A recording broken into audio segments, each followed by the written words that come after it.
고난 너머에 더 큰 고난이 기다린다 할지라도 오직 하나님만을 신뢰하십시오. 여러분의 영혼의 시력이 회복되기를 마음이 없는 자에게 시청자가 아니라 이런 예배자가 되어야 됩니다. 할렐루야. 오늘도 새날을 주신 하나님께 감사와 영광을 올려드립니다. 오늘 하루도 성령의 인도함을 받고 성령 충만함 받아 세상의 유혹을 능히 이겨낼 수 있는 복된 하루가 되기를 소망합니다. 함께 나눌 말씀은 이사야서 37장입니다. 히스기야 왕도 이 말을 듣고 울분을 참지 못하여 자기 옷을 찢고 베옷을 두르고 주님의 성전으로 들어갔다. 그는 국내 대신 엘리야김과 서기관 셈나와 원로 제사장들에게 베옷을 두르게 한 뒤에 이 사람들을 아모스의 아들 예언자 이사야에게 보냈다. 그들은 이사야에게 가서 히스기야 왕의 말씀이라고 하면서 이렇게 말하였다.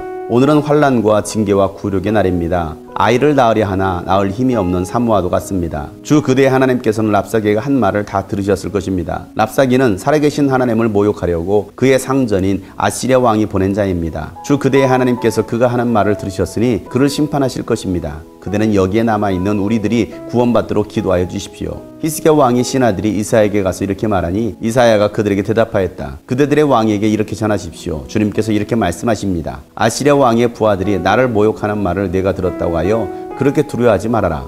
내가 그에게 한 영을 내려보내어 그가 뜬 소문을 듣고 자기 나라로 돌아가게 할 것이며 거기에서 칼에 맞아 죽게 할 것이다. 랍사기는 자기 왕이 라기스를 떠났다는 소식을 듣고 후퇴하여 림나를 치고 있는 아시리아 왕과 합세하였다. 그때 아시리아 왕은 에디오피아 왕 디르아가가 자기와 싸우려고 출전하였다는 말을 들었다. 그는 이 말을 듣고 히스기야에게 사신들을 보내어 이렇게 말하였다. 우리의 임금님께서 유다 임금 히스기야에게 이렇게 전하라고 하셨습니다. 내가 의지하는 너희 하나님께서 예루살렘을 아시리아 왕의 손에 넘어가게 하지 않으실 것이라고 하여도 너는 그 말에 속지 말아라. 너는 아시리아 왕들이 다른 모든 나라를 멸하라고 어떻게 하였는지 잘 들었을 것이다. 그런데 너만은 구원받을 것이라고 믿느냐? 나의 선왕들이 멸망시킨 고산과 하란과 레셉과 들라살에 있는 에덴족을 그 민족들의 신들이 구하여 낼 수 있었느냐? 하맛의 왕, 아르밧의 왕, 스발와임 도성의 왕, 그리고 헤나 왕과 이와 왕들이 모두 어디로 갔느냐? 히스기야는 사신들에게서 이 편지를 받아 읽었다. 그런 다음에 주님의 성전으로 올라가서 주님 앞에 편지를 펴놓은 뒤에 주님께 기도하였다. 그릇들 위에 계시는 이스라엘의 하나님 만군의 주님, 주님만이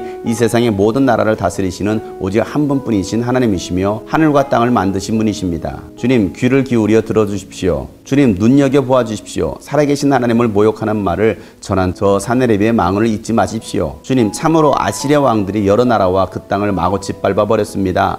여러 민족이 믿는 신들을 모두 불에 던져 태웠습니다. 그러나 그들은 참신들이 아니라 나무와 돌로 만든 것들이기에 아시리아 왕들에게 멸망당할 수밖에 없었습니다마는 주 우리의 하나님 이제 그의 손에서 우리를 구원하여 주셔서 세상의 모든 나라가 오직 주님만이 홀로 주 하나님이심을 알게 하여 주십시오. 아멘.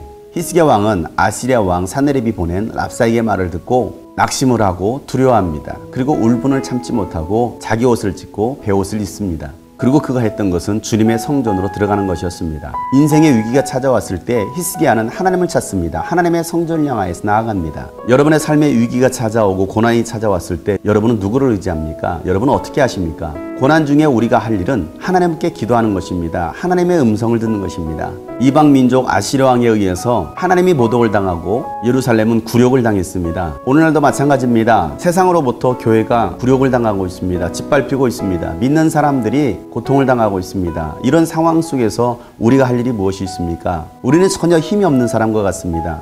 예루살렘도 그랬습니다. 낳을 힘이 없는 산모와 같다라고 말을 하고 있습니다. 오늘날 한국교회를 보고 우리 믿는 사람들을 보면 아무런 힘이 없는 것 같습니다. 그럴 때 세상 사람들은 더욱더 하나님을 모독하고 믿는 사람들을 비웃습니다. 교회를 조롱합니다. 그러나 여러분, 세상 사람들이 하나님을 모독하고 여러분을 모독하는 그 말들을 하나님께서는 들으십니다. 그리고 하나님께서 그들을 갚아주십니다. 그리고 하나님은 그냥 넘어가지 않으십니다. 하나님은 이사야 선지자를 통해서 말씀하십니다. 히스기야 왕에게 가서 이렇게 말하는 것입니다. 두려워하지 말라는 것입니다. 그러한 말을 들었다 할지라도 절대 낙심하지 말고 두려워하지 말라고 말을 하고 있습니다. 여러분, 오늘날 우리에게 많은 비난의 소리, 조롱의 소리가 들려오고 있습니다. TV를 켜도 온통 조롱과 비난하는 소리들이 흘러넘치고 있습니다. 그렇다 할지라도 여러분 두려워하지 마시기 바랍니다.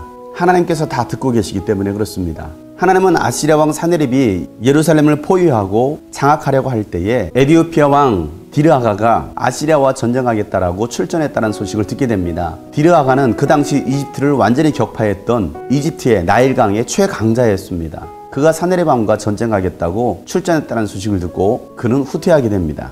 아수르 왕 사네립은 예루살렘을 무너뜨리는 것을 중단하고 철수하면서 다시 히스기야에게 사신을 보내서 이런 말을 합니다. 내가 의지하는 하나님이 예루살렘을 아시리아의 손에서 구해 줄 거라고 생각하지 마라. 그 말에 속지 말라 라고 말을 합니다. 아시리아 왕이 다른 나라들도 다 멸했는데 너희들이 구원받을 거라고 생각하느냐? 하나님은 너희들을 절대 구원할 수 없다. 이런 말을 전하게 합니다. 세상 사람들은 우리를 향하여서 이와 같은 말을 합니다. 하나님은 결코 우리를 구원할 수 없다. 하나님이 살아계신다면 오늘날 교회가 왜 저러느냐? 예수 믿는 사람들이 왜 저 모양이냐 하면서 우리를 향해서 비웃고 조롱합니다. 하나님은 없다. 하나님의 이름을 모독하고 있습니다. 여러분, 이런 세상의 소리를 들을 때 여러분 절대 낙심하지 말고 기죽지 마시길 바랍니다. 히스기야 왕은 이 말을 들었을 때 그는 하나님 앞에 나가 엎드려 기도합니다. 하나님만이 우리의 구원주이십니다. 하나님만이 우리의 도움이십니다. 하나님, 우리를 저들의 손에서 구원하여 주십시오. 사내를 비했던 저 망언을 잊지 마십시오라고 기도합니다. 하나님은 세상 사람들이 우리를 향하여서 교회를 향하여서 비웃는 그 망언의 소리를 하나님은 다 듣고 계십니다. 그리고 때가 되면 하나님께서 반드시 심판하십니다. 세상의 신은 우리를 구원할 수 없습니다. 우리를 돌볼 수 없습니다. 그러나 하나님은 우리를 구원하시고 우리를 돌보십니다. 세상의 유혹과 핍박과 고난 속에서 우리가 할 일은 끝까지 우리의 구원의 하나님을 의지하는 것입니다. 구원의 하나님만을 신뢰하는 것입니다. 세상의 모든 나라가 오직 주님만이 홀로 주 하나님이신 것을 알게 되는 날이 속히 오기를 간절히 소망합니다. 오늘도 그 하나님을 의지하며 살아가는 복된 날이 되기를 간절히 축복합니다.